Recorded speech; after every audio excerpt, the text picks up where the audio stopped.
All right, so the Lakers got sold at a valuation of $10 billion. Yeah, so a guy named Mark Walter. Mark Walter already owns a pretty big chunk of the Dodgers. Now he owns the Lakers. How much this matters, I think, is a fair question for people to ask, because who owns a team?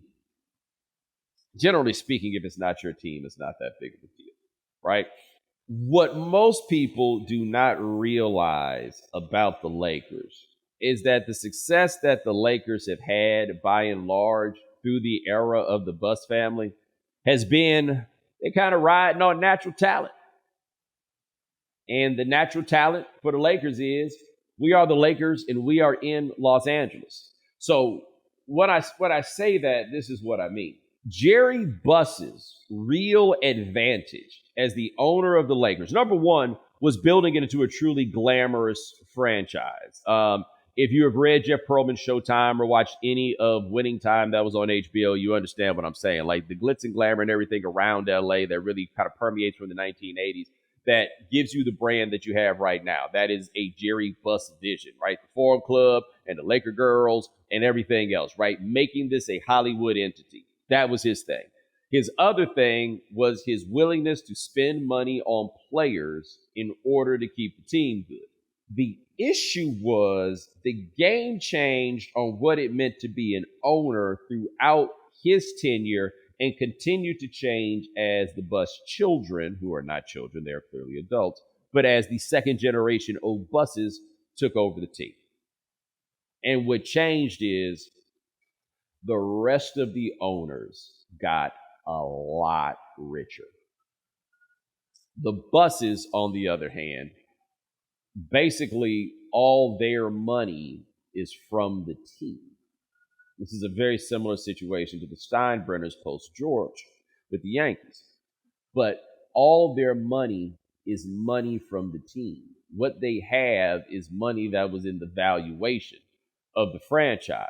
And so what you would hear when people would want to talk about the Lakers in charming terms is that they were a mom and pop operation. They were a family business. That's the way you would put it. They were a family business. They were a family business, and Jerry Buss used to fly Southwest. And I'm not saying there's anything wrong with him flying Southwest. I'm just saying if he himself was flying Southwest, how much money you think they were spending on other stuff? Right. There are plenty of stories about the shallow pockets of the Lakers and the money that they have not spent over the years. They have done all of this while being a touch cheap and, relatively speaking, a little bit broke. That's what they've done, and they pulled all of this off. Now they bringing in a man who got enough paper behind him that he could buy the majority share of the Lakers at a $10 billion valuation. My question is this, though. You don't pay $10 billion for a team like that because you don't want to make money. That's number one. And number two, the collective bargaining agreement is in place to make it difficult. Even if you want to spend way more money than everybody else, they then ultimately hamstring you in other ways and prevent you from doing other things that nullify the impact that you have of being able to spend all that money. Now, what Mark Walter and this new operation can do is trick the place out a little bit, right? They can make it a little cushier, make it a little cozier, make it a place that players want to play. My only thing is, they already want to do that.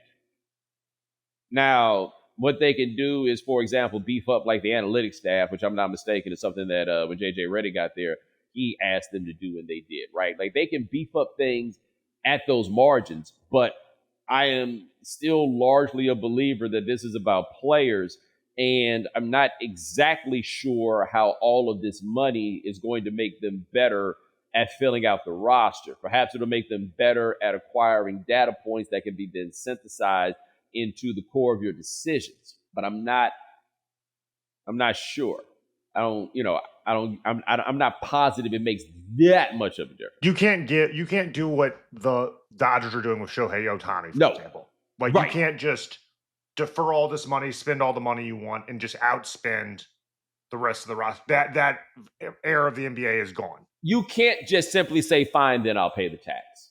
Correct. Even if you are willing to just say, fine, then and pay the tax, there's going to be stuff on the other, like what the apron stuff, like what trades you can make, how you can match up salaries, so forth and so on, all those things. None of those things change. It's essentially a hard cap now. Yes. And so now what we have is, I think the idea is all that money will allow them to do all of the little things, and maybe the little things will be what pushes them over the top. I'm not sure, but I am pretty sure that all the other owners have known at some point a day like this could come for the Lakers, because it is the Lakers that terrifies everybody. It was the Chris Paul trade to the Lakers that made Dan Gilbert write that letter to David Stern to be like, bro, I thought we talked about this. Right? Like, the Lakers are different. The Lakers are the special franchise. The Lakers are the ones that every other team's fans got a tendency to hate on, and especially their owners. They are those ones. So it'll be interesting to see how the things change. I don't necessarily think it's seismic in that regard. But what I do think it is, though, is a sign for you to understand even bigger money is coming into these games, and it ain't but so many people who's got that much money. Okay? It's not that many.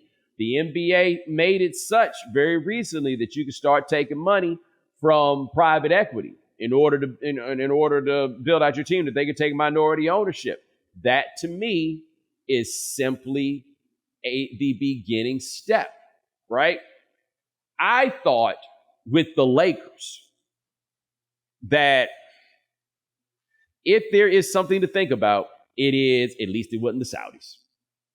Like I told people, I talked about this around Live Golf and everything else, but once they started letting private equity in, that I thought it was a matter of time before the Saudis or somebody over there made a real big play at either the Lakers or the Yankees. And the big reason is, I thought this, is once you got a team that's owned by a bunch of siblings or some number of siblings, not all of them are going to care about the team, but they all going to care about the money.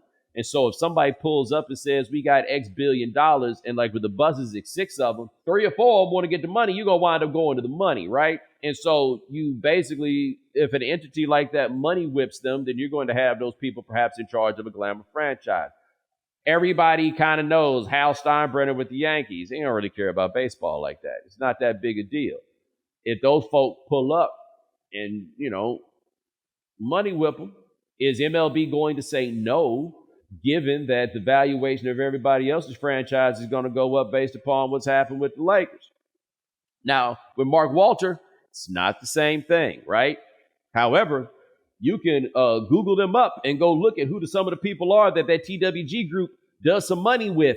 That's some of their money being involved in this. That is some of that money over there from the Middle East being involved in this. That, I do think, is the beginning of where these games are going to go and where the money is going to come from, right? Like, I'm looking at this, Ryan. This is from April of 2025. It is a press release, and it's TWG Global. That's their company, the Mark Walter company. TWG Global and Mubadala Capital enter multi-billion-dollar investment alliance. And the Mubadala Capital, the company, is based in Abu Dhabi. That is where they are. TWG had a $15 billion equity raise. $15 billion equity raise, Ryan. Billion.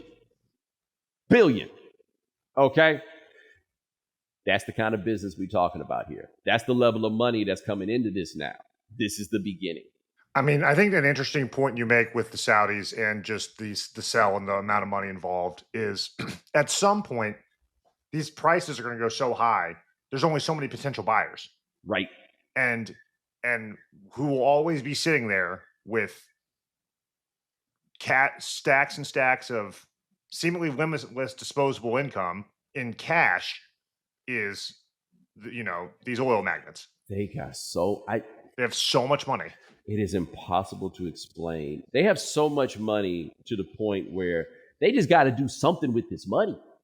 Like you have to explain to people what you're doing with all this money. Oh, well, we're buying sports teams. Yeah.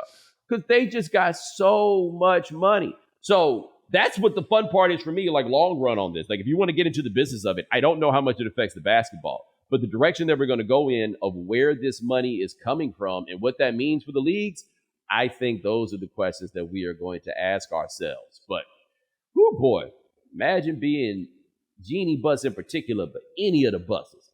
Got my money and I kept my team. Woo! Good for you.